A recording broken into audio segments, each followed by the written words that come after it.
Yep.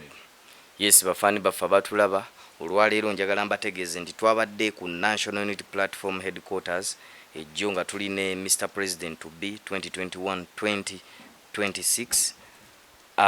Honorable Kyagulanyi nga nfukira ddala official member owa National Unity Platform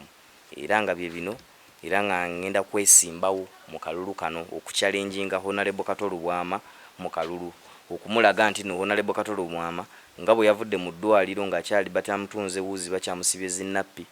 n'aveeri n'ampungirako ng'ayagala okudda engulu oba abantu basobole okumulaba alabawo okwo essaawa zino omusajja nnaku nnyo omusajja omukulu ng'oyo okudda kunze omwana omuto okunkolerako erinnya oba okwagala okufuna attention muzeeyi njagala mugambe kimubonyabonya butasoma kino nja kimugamba era nga nkimukuutira era nga simutidde kubanga bwe naamutya omwana omuto omulala ayinza omukoppa n'agamba nange sijja somo olaba Honorable Kato Lubwama yagenda n'agenda so bambi ewuuya ayinza obutafuna chance ti Uganda ojja kwesanga ebiseera ebyo Bobi Wine yajja okubanga afuga nga buli kimu kiri mu mateeka ng'omuntu atasome tasobola kukulembera so nabadde jjo ku National Unity Platform n'enkakasa era n'eŋŋamba nti ngenda kubeera mabega wa Honorable Kyagulanyi era nga ntegeeza bafaani bange mwenna abaana b'e Lubaga njaba munzikiririzeemu ebyo Honorable Kato Lubwama byalimu nja kugendayo mulabeko mugambe munnange muzeeyi mneesiga nzikiriza kubanga tofuddeeyo erife bavubuka tewali nkolagana between gwe omukulembeze naffe b'okulembera abavubuka tetukwatagana oba abantu ffenna tetukwatagana mu constituency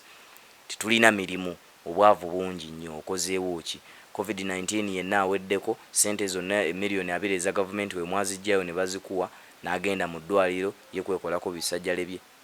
si mu bubi netwogera mazima omanya amazima gakaawa amazima galuma addeyo n'atuvumavuma mbuno era ffe tetulina ssente okukulembera tekyetaagisa ssente era kubanga era nkunnyonnyola Jesus yazaalibwa mu kibaya Nabbi Muhammad teyali musajja mugagga okitegeera kaabe pulezidenti wa Muzeeyi Museveni ssaawa zino naye era teyali mugagga yatandise mundu 27 kati nezaalina tazimanyi okitegeera Bobi Wine teyali mugagga next president teyali mugagga nkiddamu Bobi Wine the next president teyali mugagga naye yafa mu ghetto n'akola n'asinga n'abaana b'abagagga n'asinga n'abaana ba minisita era n'abaana ba minisita ne bamuwalana so nange kyengendo mugamba mutegeeze tufollowinga omusajja oyo era nga ngenda kugira emabega wa umbrella eyo mwesimbeko mu challenging mu kalulu ka 2020